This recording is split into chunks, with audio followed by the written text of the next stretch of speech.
Hello, everybody watching from home in the United States and around the world. This is Lichtman Live coming to you live from Washington, D.C. Beautiful day here in D.C., huh? Yeah, it's a great day. Good running day. I ran 6 miles today. You hear that, folks? This guy runs 6 miles. That's pretty impressive for an old fart like him, huh? No kidding. The big news today, this evening even, we've got breaking news this evening, is the looming government shutdown. Now, just a few hours ago, Republicans failed to push through the funding bill, and they For left... defense, they're always talking about, the need for a stout defense, blaming Biden for undermining our defense, and they could not pass a defense bill. He is correct. They could not pass it. It did not move forward this evening, and they've left town, I think. So They fled. September 30th is the deadline, and it still looms large. And it seems like at this point we may be heading to a government shutdown. What do you think the chances are at this point, Dad? They look pretty good, although sometimes these things do come down to the last minute. But here's what's really going on. You have a Republican Party in utter disarray. But don't take my word for it. Just listen to what some Republicans have said in the House. Representative Tim Burchett of Tennessee said, "We are very dysfunctional." Representative Mike Lawler of New York, another Republican, said that the GOP dysfunction is a quote-unquote clown show. Why? First of all, you have a spineless leader in Kevin McCarthy, who has no principles and has sold out to the radical extremes of this party, led by Marjorie Taylor Greene. To call these people conservatives is to besmirch the name of conservatism. They are not conservatives. They are radical extremists who want to impose a white nationalist authoritarian government on the United States. It is a tragedy of the greatest proportions that Marjorie Taylor Greene should be influencing critical public policy in the United States, including keeping the government going. This is someone who has unabashedly espoused white nationalist and virulently anti-Semitic views, including claiming that Jewish space lasers were raining down on the United States. She has called the mass murder of school children a false flag operation. She has claimed that Democrats are a satanic gang of pedophiles and called for the execution of Democrats. This is someone who should be nowhere near the levers of policy in the United States, and yet she and a small band of extremists, because of the weakness of Kevin McCarthy and the clown show of Republicans, are putting the nation in jeopardy and putting in jeopardy lots of individuals who may or may not be paid if, in fact, the government shuts down, which would have a devastating effect on the economy, threaten our national security, threaten vital functions of government. And a small band of radical anti-Semitic white nationalists are holding all of us hostage. And it is a tragedy. And as Sam points out, what have they done now? The rats have deserted the ship. They've fled the Congress at a time when the Republic is in peril. A clown show, a dysfunction. Not my words, but the words of Republican representatives. Wow, you really came out firing. This is serious. You seem upset. Yeah, for no good reason except their own crazy ambitions, their authoritarian ambitions. They are putting all of America and lots of individuals in jeopardy. Now, maybe I'm confused. I thought Marjorie Taylor Greene just flipped her vote. Am I wrong about that? Do people in the chat know? I thought it was being led by like Roy Cohn and Matt Gaetz. She and Gaetz have been the ringleaders of the Republican radical extremism. And I believe one of our audience can correct me if I'm wrong. She was one of the few Republicans who voted against the defense bill. Kevin says, "Oh no, MGT is part of it too." I know she's part of it, but I don't know. No, I think you're wrong. I Okay. think she voted against the defense bill. I know she did this time, but I think she just flipped her vote Just flipped her vote when? tonight. I don't know if there was another vote There tonight. was a vote tonight, And it failed again? and it failed again. And I think she was one of the members that had flipped and voted not to move the spending bill forward. I think she voted previously not to move the bill forward. It doesn't matter. Okay. She and the other extremists are behind this attempt to shut down the government. Right. RBC asks, what can Democrats and Biden do about it? Anything? There's not a whole lot they can do about it. Yes, they control the presidency. Yes, they control the Senate. But for bills to go through, it requires votes both by the Republican-held House and the Democratic-held Senate. There is one possible thing that they could do, and that would be to join in the House with the few still remaining moderate Republicans. If all Democrats vote together with, it just takes 4 or 5 moderate Republicans to come on board because the Republican majority is so thin, then in fact maybe something could get done in the House. And as I said, as the great Benjamin Disraeli, the late Prime Minister of England, once said, finality is not a word we use in politics. Or to quote the great Yogi Berra, it ain't over till it's over. Yeah, just to clarify, this is an article from The Hill 2 hours ago. It says, Rep. Marjorie Taylor Greene on Thursday flipped her vote on advancing the Pentagon appropriations bill, citing Ukraine aid as the reason for her no vote. Greene had voted yes on the rule for the previous Pentagon, or Greene had voted yes on So the rule. latest bill, the critical one, she voted no. Right. I don't think anything you said doesn't matter about her was incorrect, but No. I just to get the facts straight. She just flipped her vote, which is terrible, and it's going to make on the things critical even vote. harder. Yeah, but yeah, just to make that clear. But the others, like Matt Gaetz, are no better. Right. Resh Hiram asks, explain what is affected during a shutdown.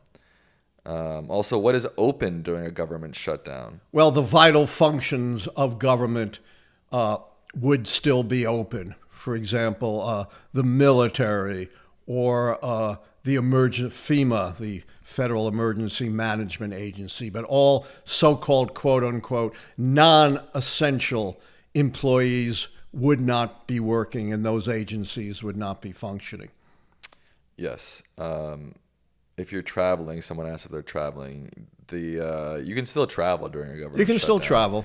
But a lot of the people who are working for you to help you travel won't be getting paid. So at least not until once the government reopens. Brass Viper Production asks about Afghanistan pullout and the foreign policy key.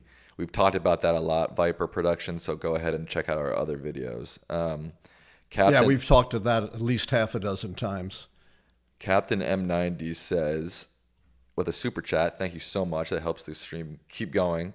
That's how we keep going. Trump mentioned that he'd declare a border invasion to invoke the Alien Enemies Act of 1798 to deport migrants by certain nationalities as enemy aliens. Have you heard about that? I have. I assume they're talking about the Insurrection Act. And this is not an insurrection. This is not a time to invoke the Insurrection Act. This is another scare tactic on the part of radicals about this so-called invasion of, these dangerous, undocumented immigrants.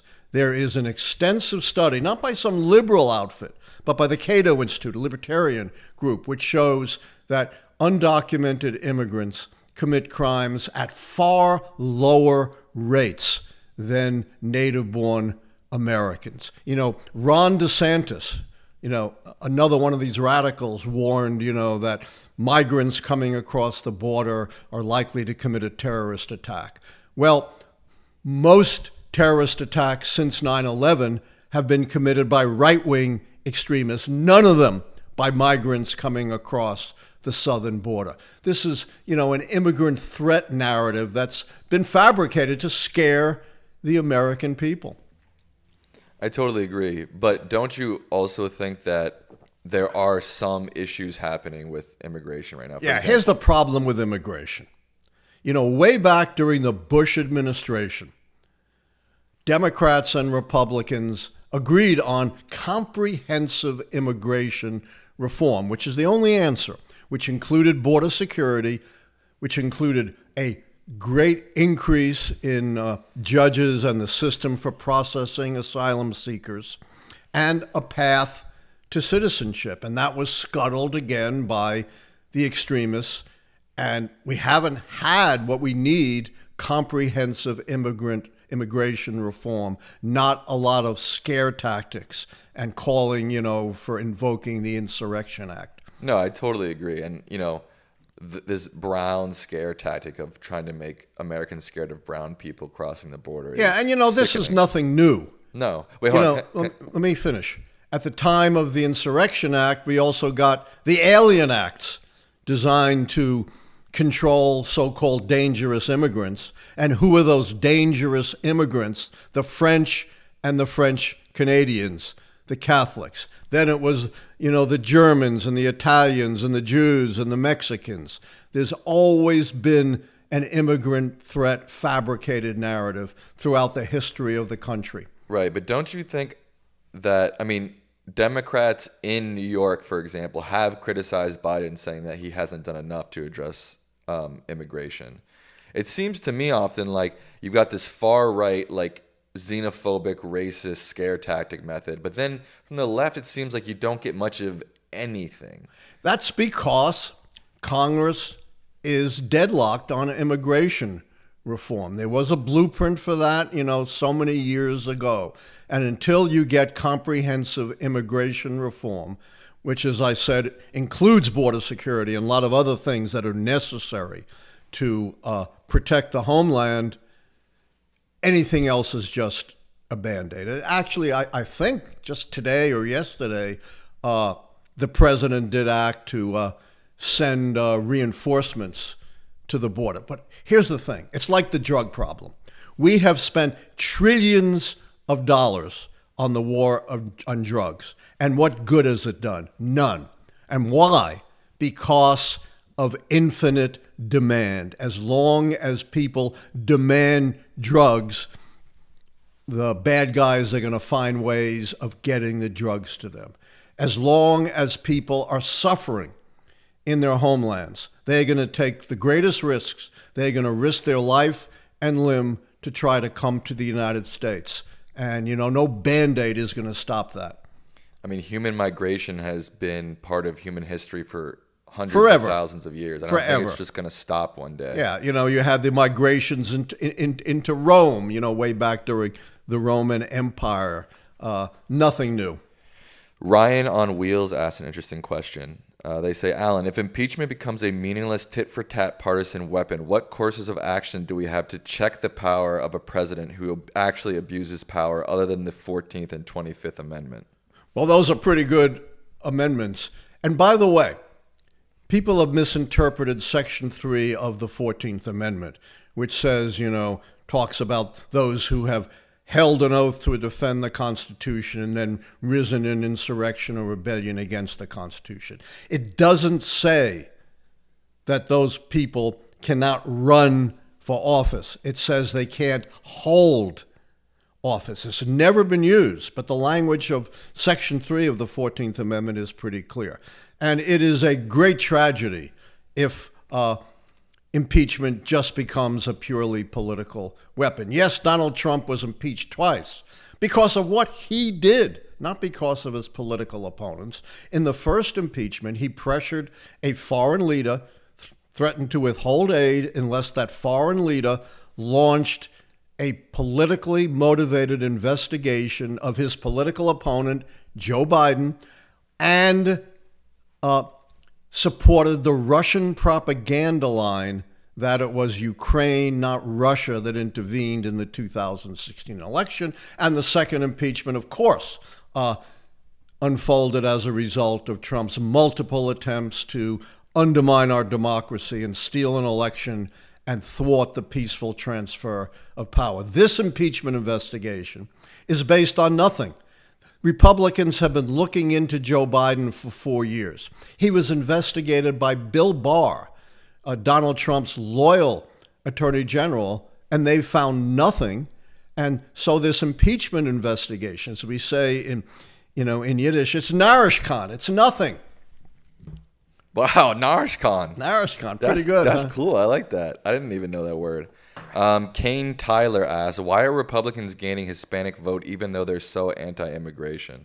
It's a very good question, and they're gaining it in a limited way, partly because a lot of Hispanics are very conservative on social issues, despite Republicans obviously operating against their interest. And it is those social interests that, to an extent, drive part of the Hispanic vote. Plus, in Florida, you have a lot of Hispanic Cubans, who fled the Castro regime and their children, and they're very conservative.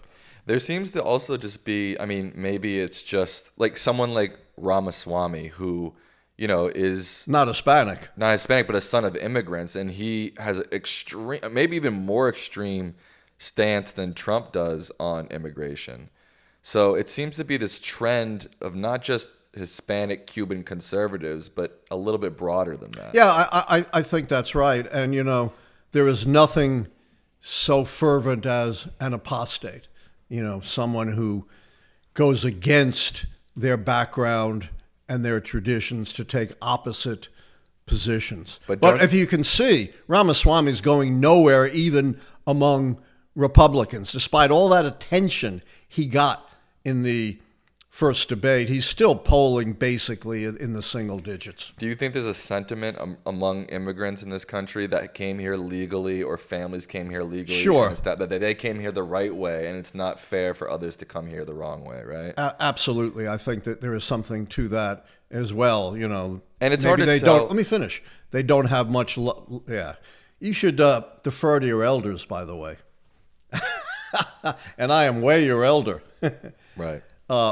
I don't remember exactly what I was going to say, but there is, of course, this notion that, maybe those who came here legally, and particularly those who've been here for some time, have no love for so-called undocumented immigrants.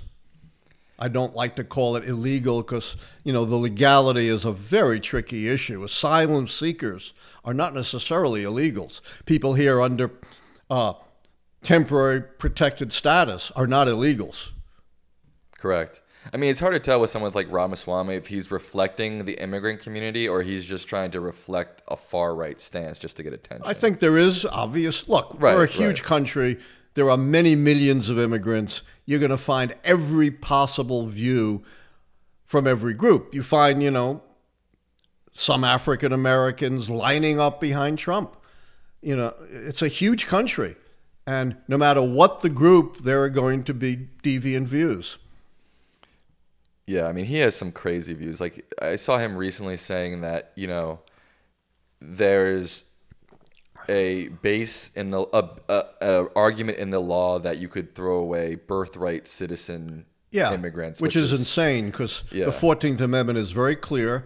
No matter what your parentage, if you're born in the U.S., you're a U.S. citizen. That was upheld by the U.S. Supreme Court. And by the way, if we would adopt his position, we would have to investigate the parentage of everyone born in the United States to make sure that their parents were not undocumented immigrants, or maybe that one parent was not an undocumented immigrant. When is the last time we've seen, in a horrific way, the investigation of the parentage of peoples? Nazi Germany, when they had the biology police to investigate to make sure that no one's parents or grandparents were Jewish. Yeah, not only is it insane on a moral level, I don't think it actually has any legal standing. None. Especially because he's making this argument that because diplomats have kids in the United States and they're not technically citizens, then you can use that legal argument for undocumented immigrants, which is, or even, kids who were born here in the United States, which is insane because they have no diplomatic immunity at all. Exactly. And It's the just 14th insane. Amendment covers that. It says those under the jurisdiction of the United States, and that would not include foreign diplomats. So the argument is bogus. And he's insane not just on immigration issues.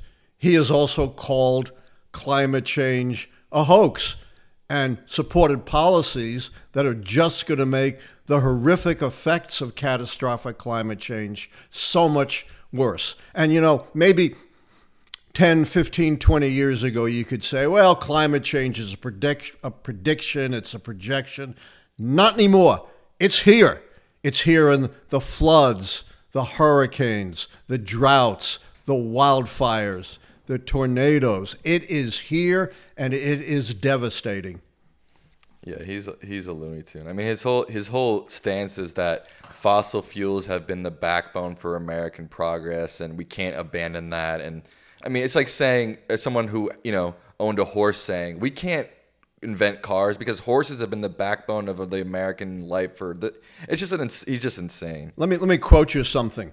In 2009, on the eve of the Copenhagen Climate Summit, a businessman's letter was sent to Barack Obama, new president, and it said, unless we do something, the effects of climate change, this is 13 years ago, on our planet and our humanity is going to be devastating, and we can make the transition without harming the economy. You know who signed that letter? Donald Trump Jr., and Ivanka Trump, because you've told that And exact Eric Trump. thing on this show before. Well, I can't emphasize it too much, and we Right. always have new viewers. Who's to say that human progress won't advance with green renewable energy? There's lots of economic models saying the old smokestack model, fossil fuel model of the American economy is obsolete, and the only way the economy is going to advance is to move into the new clean technologies. Moreover, we already see how these climate-induced catastrophes are costing billions upon billions of dollars to the American economy. Even insurers are now fleeing places like Florida because of the threats of climate change. Ben Weinberg is asking about Cornel West and him now running for the Libertarian ticket. It only matters, Ben, if he's polling 10% or more. So In the polls. so. Right, because I have the rule of halves. That would translate to about 5% in the election, and he's not close to doing that. Paul Folio asked Lichtman, what do you feel about Matt Gaetz withholding his vote for McCarthy and AOC's attempt empty threat back in 2020 to do the same? Well, this is what I've been talking about. McCarthy made a deal with the devil because he's a person of no principles and no spine. And, Matt Gaetz is one of the leaders of that radical fringe that extracted all these promises from McCarthy, including making it much easier to remove him. So he's under constant threat of removal, which is all he cares about. Super chat from our boy, Derek Taylor. Thank you so much, Derek. This is how we survive. We're a shoestring operation. We're not funded by Exxon. Right. We don't have a line of succession like the Murdochs do, right? No, we don't. And I guess Murdoch just stepped down, although Right. I don't think that's going to change anything. Well, he appointed his son. His son, right, Lachlan. Anyways, Derek Taylor says, Professor Lichtman, you've stated that polls taken 14 to 16 months before presidential election aren't accurate. How about polls taken a month before an election? They sometimes can be accurate, but even those polls have to be taken with a grain of salt, which is why I have my own system, the Keys to the White House, which is not based on polls, but based on the fundamental underlying structure of how presidential elections really work. In October, month before the election, the polls were showing Mitt Romney beating Barack Obama. And a lot of pundits jumped on that. And of course, Barack Obama won pretty handily. And as we know, right up to the election, the polls were showing Hillary Clinton beating Donald Trump. And the pundits jumped on that. It's not just the pundits, but even a lot of scholars jumped on those polls to say Hillary Clinton was a shoo-in to win. Ben England with his first ever super chat. Thank Awesome. you, Ben. Would Colin Powell have won the War Hero key if he had run in '96? I thought so, and I think I wrote about that. Remember, to win the War Hero key, you have to be a war leader, which Colin Powell was. You can't just be someone like George McGovern or George H.W. Bush, who performed heroically in war. Staffer, who says they're staffing their councilmen right now as we speak, asks, even though a shutdown doesn't affect the keys, do you think it hurt Republicans under Gingrich? I think it did. Maybe not for the presidential election, but I think it does make Republicans in the House, particularly those in districts that Biden won, having a much more difficult time. That's why you see some of these moderate Republicans from these swing districts being so critical of what the extremists in their party are doing. A dysfunctional party, a clown show. That's incredible coming from members of the Republican Party. Andrew Jones asks, in your book for 2016, you say executive orders don't count for the Dems in 2016 because they're open to repeal. Why were Trump's executive orders in Key 7 counted for him in 2020? Do you get that or no? I kind of do. I'm not sure. Executive orders, I think I've said, and if I hadn't, I'll say it now, are kind of a double-edged sword. On the one hand, they're very effective because they don't require the agreement of Congress, and they have the force of law. And Donald Trump very significantly shaped policy with executive orders, particularly on the environment and on immigration. On the other hand, the other side of it is executive orders can be repealed by the next president, as Joe Biden did. And his repeal of the executive orders, along with a whole host of policies that he initiated, secured for him the policy change key. Comment from Captain M90s in a super chat. Thank you again. They say, I believe that elections are more about winning constituents, not more votes. The Liberals in Canada lost the popular vote twice, but won the election. We've seen recently in America that people win the Electoral College, but not the popular vote. Well, American democracy is a wonderful thing. We're a democratic republic, and we're the longest continuous democratic republic. And that's great because we have strong democratic traditions, although we've seen some led by Donald Trump trying to break that. But it didn't work, although it did come close. But on the other hand, we're stuck with some 18th century ideas, one of which is the Electoral College. And this means, of course, that the election swings on just a handful of uncertain states, notably Arizona, Georgia, Pennsylvania, Wisconsin, and Michigan. But here's the thing. Here's what's something really interesting.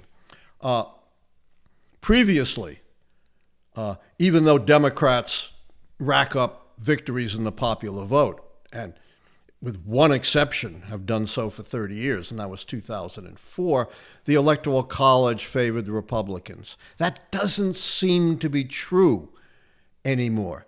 That even though in the polls, and I'm not using them as predictors, just to make a point, that they're dead even, and you would think that would translate to a big advantage to Republicans in the Electoral College, but the state polls show that hasn't been true. Patrick Murray just sent us $1. Thank you, Patrick. Awesome. I appreciate that. Luke Wilson is in the chat. You know Luke Wilson, right? I've known Luke Wilson for, 25, 30 years. Yeah. This is a question from Blaze Richard. Hi, Professor. Do you think Biden could ever connect with voters in a way that would turn his charisma key true? One thing I've learned in studying politics for 60 years is you are who you are. And nobody is somehow, having been involved in politics for 4 or 5 decades, suddenly turned around and fundamentally changed who they are. So my answer to that is no.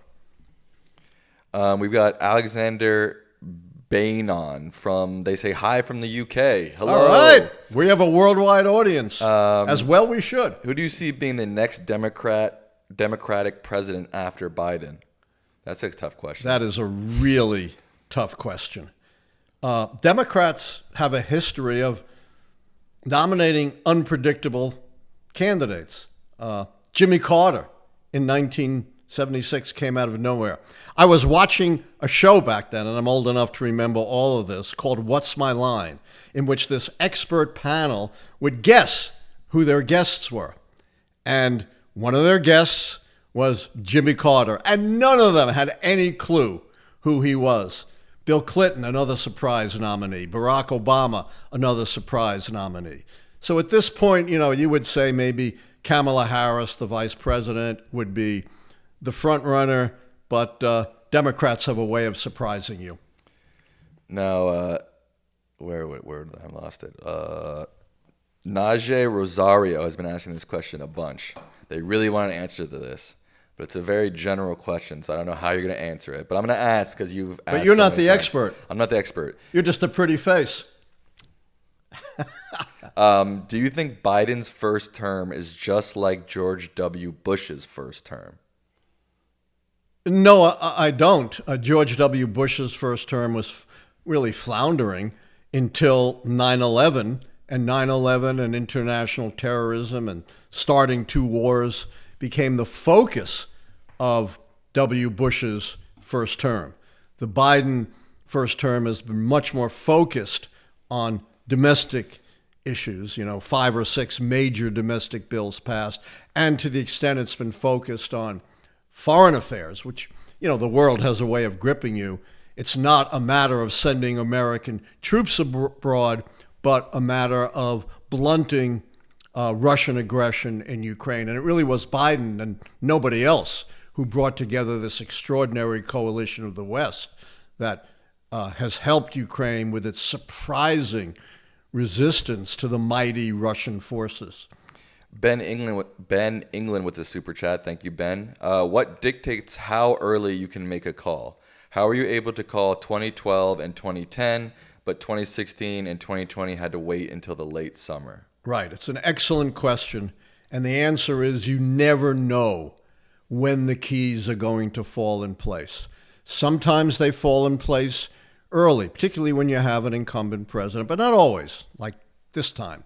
But I called the 2008 re-election of W. Bush in 2005 and the re-election of Barack Obama in 2010. I called the Republican loss in 2008 and 2005, and I called Bush's re-election in 2004 early. So sometimes the key fall into place early. Yes, I did call the 2012 election in 2010. And then I got a 30-page attack from the pollster-in-chief, Nate Silver, saying you can't do that. And I said, with my 30-page response, you can't do it because you rely on polls, which have no value this early, but I can do it because sometimes the structure of an election based on the keys fall into place. Well, eventually, very late, he came around to agreeing with me. I sent him an email saying, let's do a joint article about how two predictors using utterly different methods came to the same answer. You know what I heard from him? Crickets. Nothing. Down with Nate Silver. That's what he's I not say. my favorite person. And Boo. Of course, he was wrong like everybody else in 2016. Boo, Nate Silver. I think now he's been booted out of 538. I don't know what he's doing anymore. Did he? I think maybe he sold it. I don't know. Maybe he sold it or resigned. I don't know, but I don't think he's doing it anymore. Or maybe I think Disney owned it and they dropped them or something. Yeah, I don't know what the circumstances were. Is Biden reviving the blue wall in the Midwest, Dad?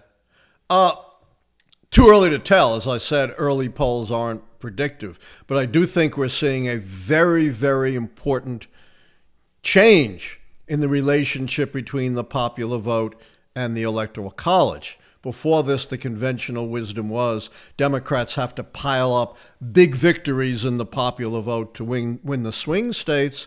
But that seems to be changing. Things are looking much more favorably to the Democrats in places like Arizona, Pennsylvania, Michigan, and Wisconsin. And I believe right now all of those states have Democratic governors. Patrick Murray sent us another $1. Thanks, Patrick. Awesome. Appreciate that. Derek Taylor asks, with $20. Thank you, Derek. Wow. Wow, that's great. We need it. What is the difference of predicting the winner and not the Electoral College winner? Isn't that the same thing? For example, how would you pick a winner and that person not winning the Electoral College? Well, up until 2000, the last time the two diverged was way back in a different system in the 19th century, the election of 1888. But that has now changed. So the popular vote really has become largely irrelevant, which is why I'm simply calling winners. Question from Ross Goldberg. What's up, Ross? Say what's up, Ross. Given that Biden has already secured the major national policy change key, then does that mean that the American people will eventually perceive the major changes Biden has already made? I think that's obviously going to happen once the campaign takes place. But here's the thing, and this is often misunderstood. You got to read my book to really get this, which examines this in much greater depth than we can just do on a show. The key doesn't say the changes have to be popular. They just have to say major changes. I was blasted when I gave Barack Obama in 2012 the policy change key for the Affordable Care Act, which was major change because people were claiming it's not popular. And my answer was, that's not how the key is defined. The keys are their own system, and they're not affected by what the pollsters, the pundits, the commentators, the consultants, the ad men have to say. Alex Roa, thank you for the super chat. Dad, briefly describe or give your thoughts on both economic keys for 2024. Yeah. Well, right now, the keys are looking good for Biden. Economic growth has been substantially greater than it was in the previous two terms, and that's the measure, largely because of the horrific recession at the end of the Trump term. The short-term key, we can't assess yet because it has to do with whether there's a recession in the election year, and we're not there yet. It's amazing. We have all of this political commentary going on, and we haven't even hit the election year. We're still a few months away. So we have to await that. But if there's a huge recession, like we saw at the end of the Trump term, that could affect the long-term economy key as well. It doesn't look that way, but I'm not in the business of predicting the economy. And those who are in the business of predicting the economy are wrong about half the time, so you might as well just flip a coin. What do you say to people, Dad, who say, how can you say the economy is good? Inflation is crazy. Again, the keys are very specific. They don't look at the general commentary, and the key on the economy simply turns on economic growth, which is affected by inflation because it's real economic growth. Right. And if inflation cuts into economic growth, that's obviously going to affect the key. Chat from Element Bot. They say, hey, Allan and Sam, I love the streams. Thanks. We love that you're watching. We love our listeners and our viewers. This is an interesting question. I'm wondering what They're all interesting.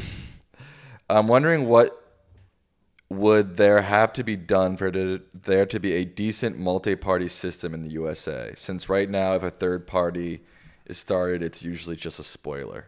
We've basically had a two-party system forever. There was a brief period when the Federalist Party declined and Thomas Jefferson's Democratic Republicans were the only significant party. That was just a brief period. There was another even briefer period in the 1850s when the Whig Party disintegrated, but very quickly the Republican Party took its place. Very difficult for third parties in America.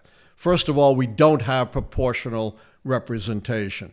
To get representation from city councils to Congress and the Senate, you actually have to win elections, the first past the post system. Very hard for third parties to do that. To win the presidency, you have to have a majority of the Electoral College votes. Very difficult for third parties. Third parties also have to get on the ballot, which takes a lot of their effort and resources. They have to raise money.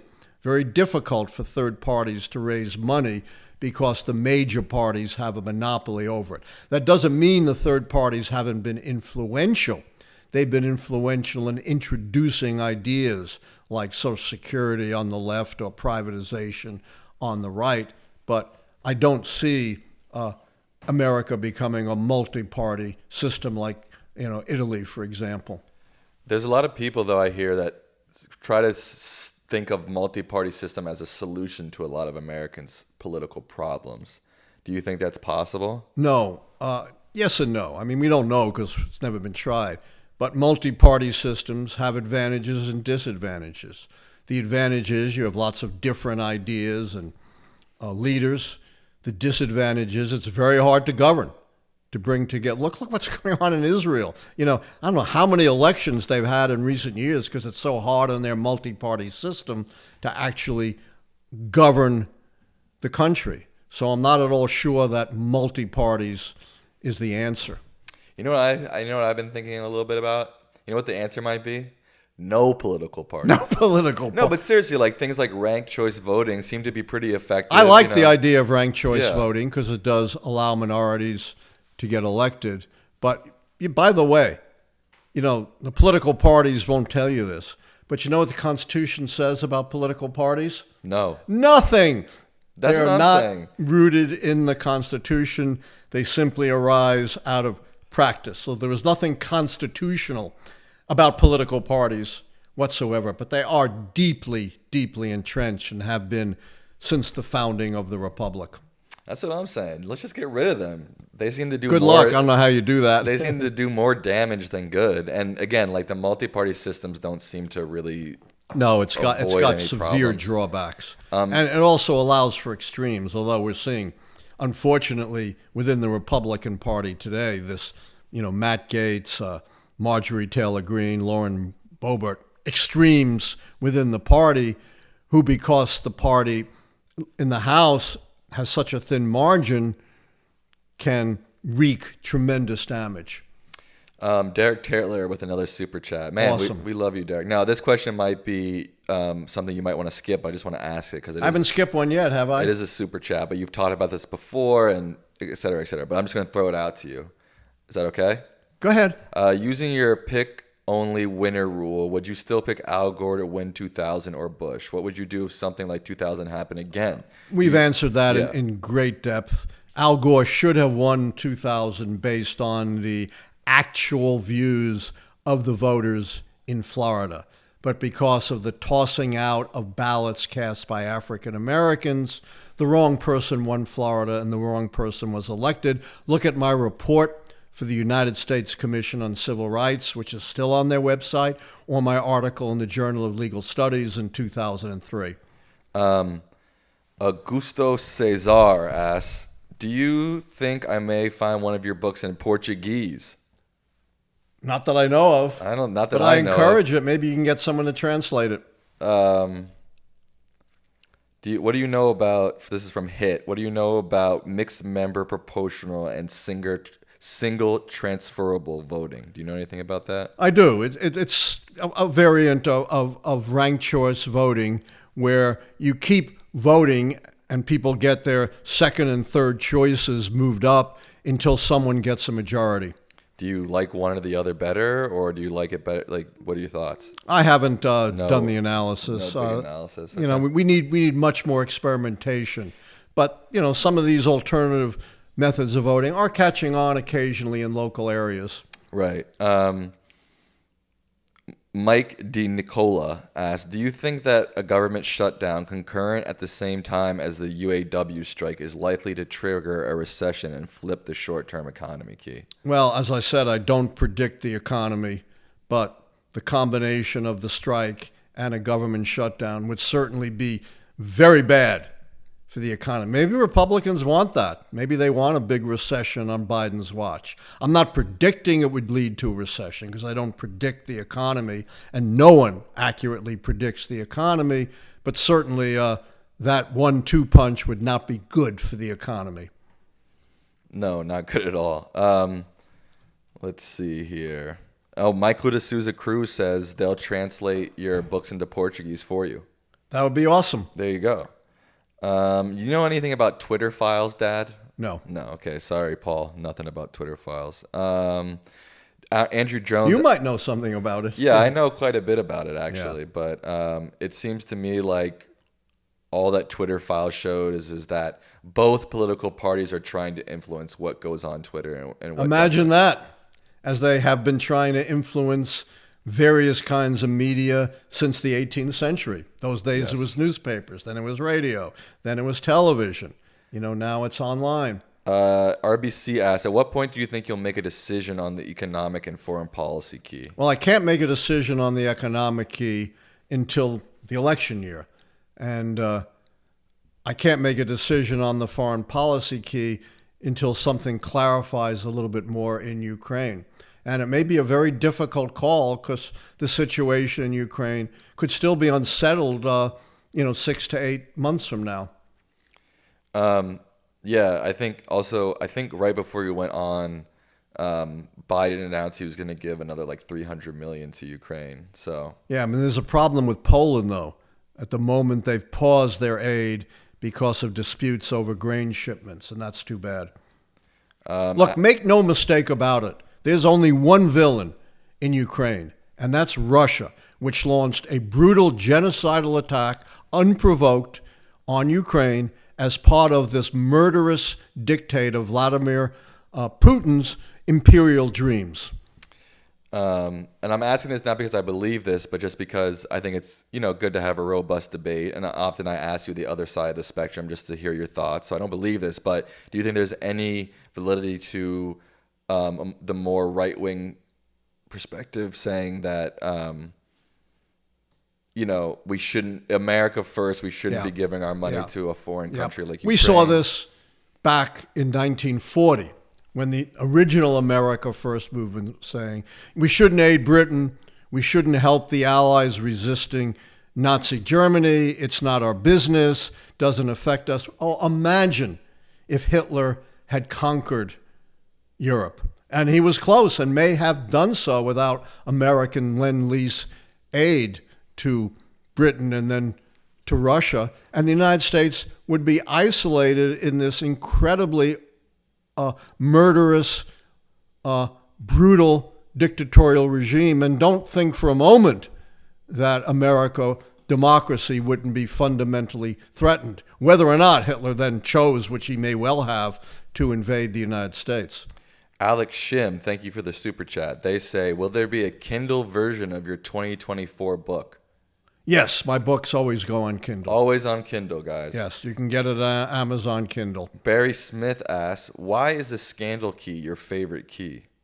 Just because scandals are so juicy. They're dramatic. And it's a great story, as opposed to, say, the economic keys, which are very dry and important, but don't have a great story attach them. And when you get my book, you can see I tell the story of the great scandals in U.S. history, going all the way back, to the great barbecue scandals of the Grant administration, which, by the way, was the first time a special prosecutor was appointed. People think, special prosecutors only started with Watergate. They started in the 1870s.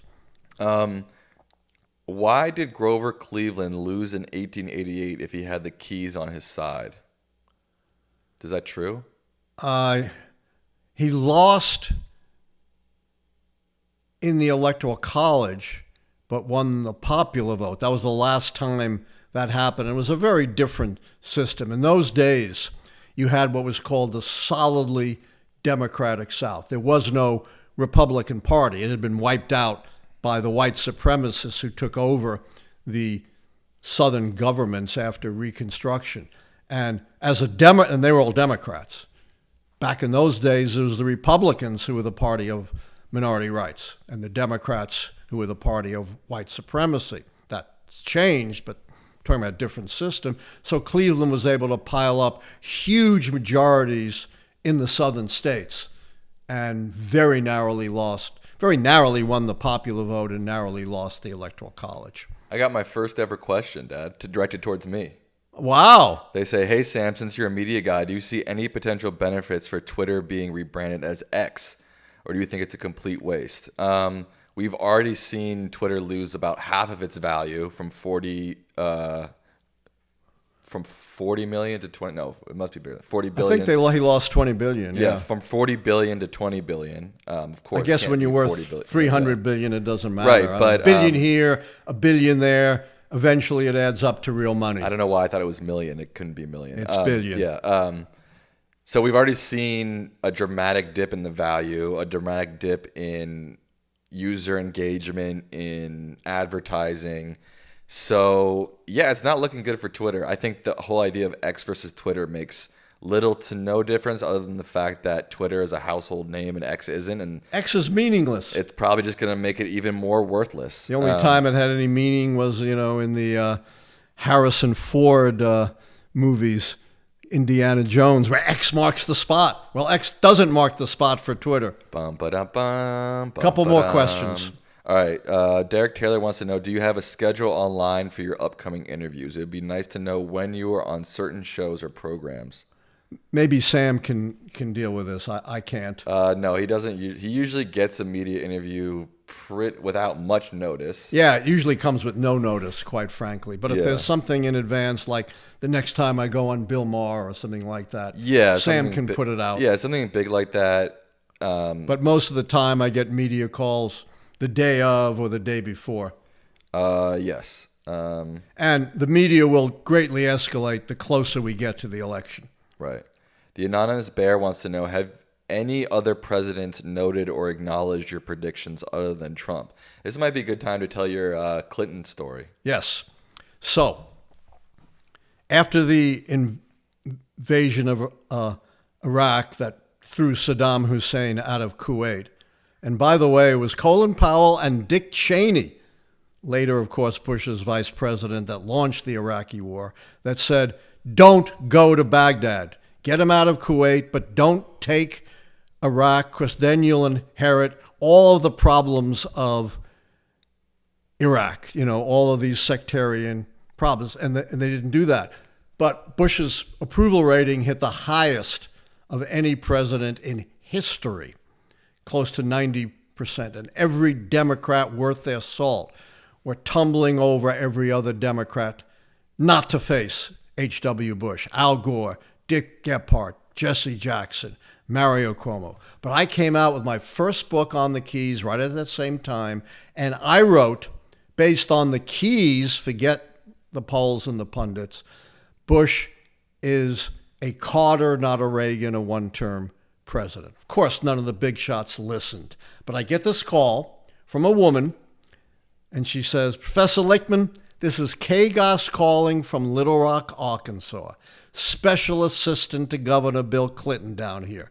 Then her voice gets very deep and loud, and she says, Professor Lichtman, are you serious that Bush can be beaten in 1992? I said, yes, I am. I sent Clinton a copy of my book and a memo, and the rest is history. By the way, I was supposed to get Clinton's personal copy of my book with all his personal notes on it after 2000. Well, you can imagine, things were a bit in disarray in the transition in 2000, and someone stole my book. So if you see my book out there, you tell them it belongs to Professor Lichtman, and they should send it to me at American University. How would they know it was Bill Clinton's copy? Well, they'd see his handwritten. Oh, right. His handwritten note, right. Here's a good question to wrap things up. Let's wrap up. We're almost at an hour. Yeah. And I'm old. Right. And you want to watch the Giants. I sure do. Tonight, guys. This guy almost lost his mind when he thought they were going to start 0-2, okay? Remember, I grew up in New York. This is a good question in relation to the previous question about your interviews and the current keys and the current infighting in the GOP. Patrick Murray says, I saw your interview on Bill Maher, and you said that the party out of power doesn't need to worry about fighting. Does that apply to the GOP today? Absolutely. But remember, it's the keys to the presidency. And the GOP infighting, as I've said, I think earlier in this interview, could have a major effect on the reelection of representatives from swing districts. And that's why they've so vociferously challenged the disarray, calling it dysfunctional, a clown show. So it might not affect the presidential election, but it will have, I believe, an important effect on congressional elections and maybe even spill over into Senate elections. I'll take one more question. Okay, one more question, One more. guys. Come on, throw them in there. It'll be a whole hour. I'm going to take a fresh one so we can wrap up and catch the Giants game. with a fresh And you tell me question. Giants are going to get slaughtered. I think they got no shot. Yeah, yeah. I'm a Ravens fan and we're 2-0. So you don't care. There's a question about economics. No, I don't want. He doesn't want. We love you, Ross, but he's not. Yeah, I've already said I don't predict the economy. Yeah. Let's see. Come on, get your questions in, guys. One more. I'm waiting for that golden question, that perfect question to wrap this up. Is that like the golden ticket, in Willy Wonka? That's exactly what it is. Yeah. Exactly what it is. Let's see. How about this? What classes are you teaching? Oh, I teach one class a semester. And right now I'm teaching voting and elections in America. And next semester I'll be teaching American presidents. Imagine that. I also teach a course on conservatism, although I'm not sure. Remember, I wrote the book, A White Protestant Nation, The Rise of the American Conservative Movement, which to this day is still my favorite book. Who's your favorite sitting House Rep and Senator? That's a nice one also to wrap it up with. Adam Schiff and Cory Booker. Adam Schiff and Cory Booker. And with that, we will call it a night. Thank you all for tuning in. This is always it feels like a discussion almost with you all. So it really is. And the questions have been awesome. And as you can see, I try to answer them as fully and honestly as possible. Yes. We've got 93 people watching right now, but only 36 likes. Guys, please hit that like button for us. It's free. It really helps with the algorithm. It means a lot to us. Hit that like button. Share our videos and our lives with friends who might be interested in us, in this. Post it on Reddit. I know there's a lot of good Reddit political forums, on Twitter. We're really trying to get the juices flowing on this. It's the only way we survive. We're on a shoestring. Quick shout outs to Paul Folio, Samuel Adkins, Hit, Barry Smith, Alex Shim, Kevin, Risharam, Michael D'Souza Cruz. And Luke is on. Luke was on. I don't know if he's still on. Patrick Murray, Ross Goldberg, Barry Smith, President Belichick. We know we love you. Yeah, President we loved our Belichick. presidents. He's also a fellow history teacher. Good night, guys. Sleep well. Watch football. Watch whatever you want. This is a